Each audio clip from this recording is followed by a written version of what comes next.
Project I'm getting started on. I was out at a house actually it was a couple of months ago. It was a new house, and what they had above their fireplace was like a wainscoting section that projected out maybe a couple of inches, 2 inches, 3 inches, something like that. But it really dressed up the top of the fireplace and kind of made the fireplace appear to go all the way up. Now I've got a fireplace that's a typical brick fireplace. The brick itself is about how far it projects off of the wall, about the distance of a brick. So what I'm going to do is I'm going to build a wainscoted area that's going to sit on top of the mantel and go all the way up to the ceiling, and then I'll put a piece of crown molding around the top. Let me show you kind of the idea. I have it sketched out here on my blackboard. Can you see that? Let's see, in a little bit there. Okay, so you can see my fireplace here. It's got a typical hearth. And then, like I said, it has this mantle. The mantle sits on top and, of course, overhangs. It's not really mounted to the face of it like a lot of mantles are. So I'm going to build this section here with these 3 panels that I'm basically going to build it in the shop, and then I'm going to probably put some 2x4s on the wall, the existing wall, flat. And then this here will go right over top of the 2x4s, and I'll attach this to the 2x4s to mount it. And then I'll put the crown molding at the top. Let me show you what I got sketched out over here. Alright, here's the mock-up in chalk. This is just a rough idea about the dimensions, the proportions that I think I might want. Now, of course, with the crown molding up top, you have to allow that much so that this whole panel section is sitting down below the crown molding, or else the crown molding will run right on top of the panel. So I had to allow for that. And so now I've got my dimensions. Now I'll just start cutting my pieces out.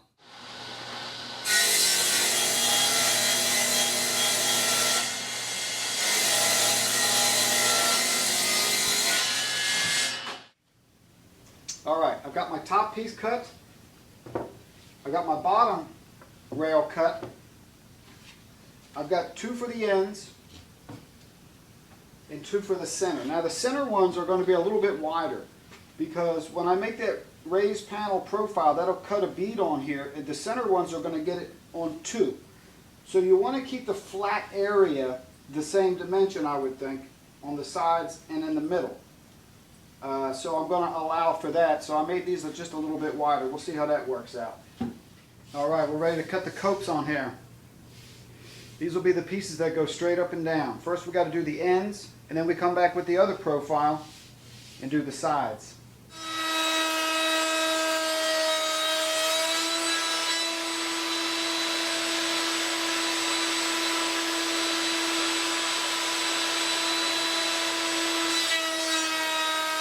Okay, I got my pieces all cut and kind of put together.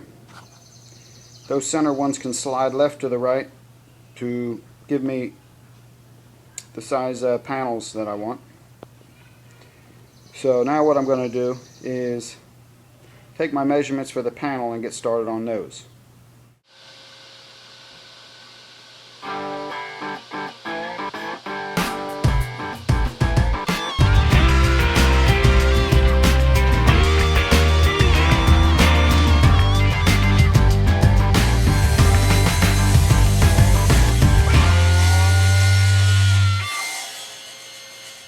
Dude, it's hot, I can tell you. We got these 3 panels cut out. I made them just a hair smaller than my measurement because I don't want to get it all together and get the glue on it and then try to clamp it up, and then for some reason the panels won't let the rails and stiles come together. So I made them a little bit smaller, about 1/8 of an inch smaller all the way around than the actual measurement. Now, whenever I'm doing a door, I always do a lot of tests. I take my scraps and I do test pieces. So here's a piece because I wanted to see how far into the groove, if it would go all the way in the groove or not. So there's 2 test pieces. It looks really good. Now I'll tell you something else. Somebody gave me a tip one time. They said if you take a little O-ring and put it down inside of where your router bit goes. It'll sit all the way in the bottom there. That O-ring will keep a constant height of the bit. So in other words, when I cut the one profile on the rail and then I take that bit out and I put the other one in, I shouldn't have to raise or lower it because those two are indexed at the exact height with each other. So if you've got a set and you've been raising and lowering, see if that works for you. Get a little tiny O-ring that'll fit down in that 1/2 inch opening that the bit goes down, and that may save you a lot of setup time. All you got to do is switch the bit over. You don't have to mess with the height hardly at all. So let me get set up here to start cutting the edges on these panels and see what we got.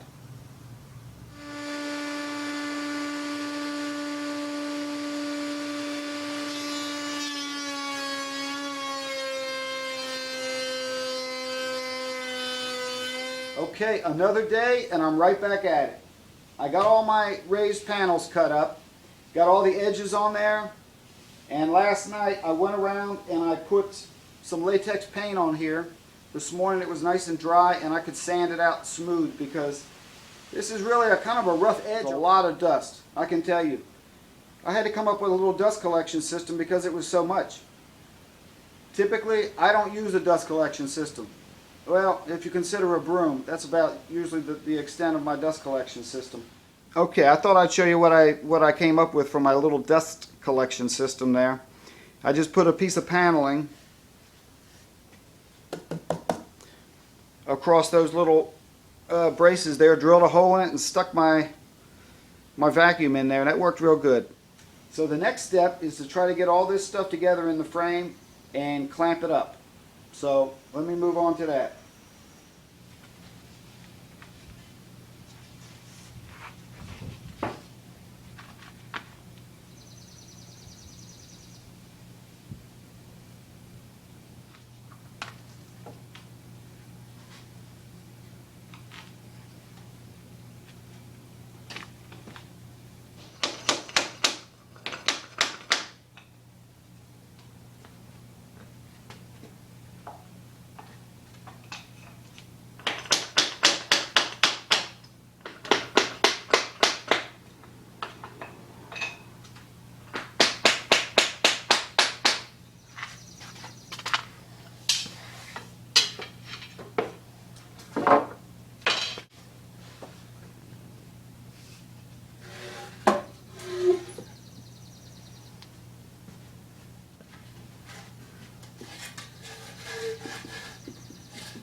Now, I don't have clamps long enough to clamp this up.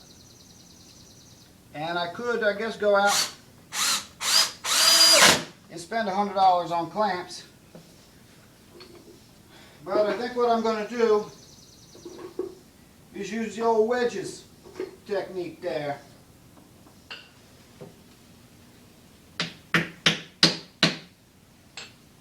Got to make sure your ends are good. Now these seams came up pretty good, but I'm going to run my sander over and knock the glue off and just make them perfectly flat. So this came out real good. I was kind of surprised actually how strong it feels. So I'm going to get this sanded and then I'll dust it off and I'll get a coat of paint on there tonight.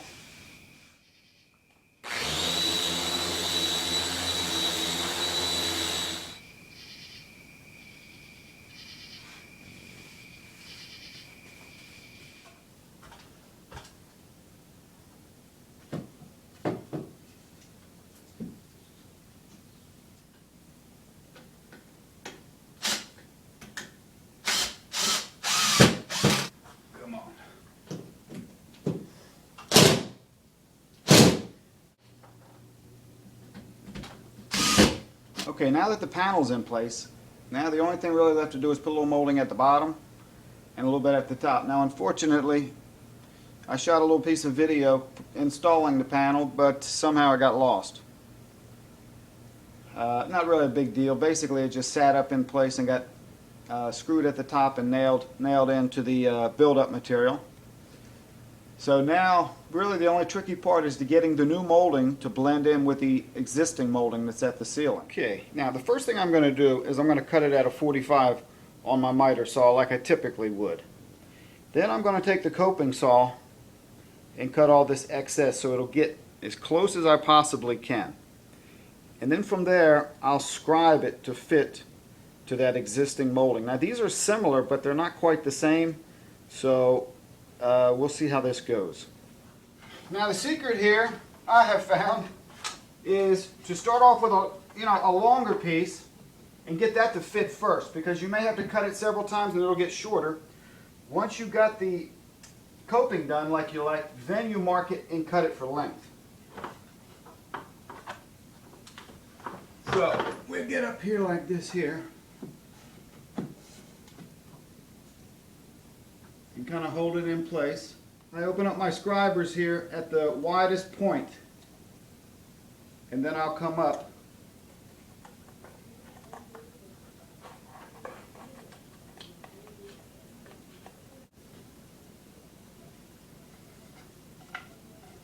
and then you kind of get a rough idea, cut it, and then try it again.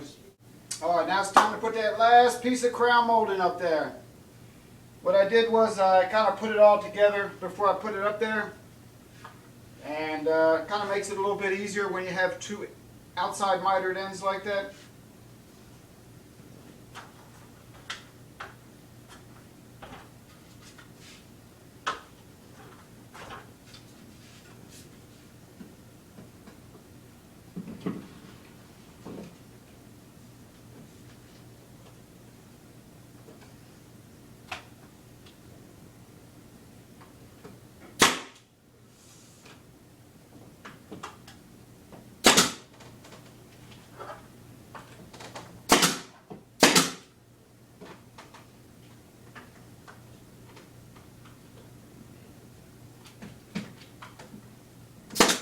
Got a little bit of a belly in the ceiling there, but I think I'll be able to pull it up. If not, that's what caulk's for. Alright, we're finished. Well, not exactly finished. Got a little more painting to do, but I'm just about finished. I'm really happy with the way it came out. It came out just about as I had hoped. It creates two sections off to the left and the right of the fireplace, which I like. It was a problem, this continuous wall, what to do with it, whether to put paintings here or paintings there, a mirror there. It was really complicated. Now I've got distinct areas to the left and right. I really like it. Now, this would be an easy project to do with my type of fireplaces, but there are a number of different ways that fireplaces are done. And you'd have to kind of modify this idea with whatever the reality of your fireplace is. Some bricks go all the way up to the ceiling. If I had one of those, what I would probably do is take that mantle off the face, build a new one that kind of wrapped around the brick, and then build this panel section and just stand it up right over top. That's probably what I would do in that situation. But like I said, there's a lot of different fireplaces and a lot of different situations. If you happen to do something like this, I'd love to see the pictures or video if you make it. And if you have any questions, put them out there to me. If you have any suggestions or comments for other people on how to do this a better way or a different way, throw them out there. I'd love to hear it. I got another video I'm working on right now, so I'm going to get busy with that, and I'll talk to you guys later.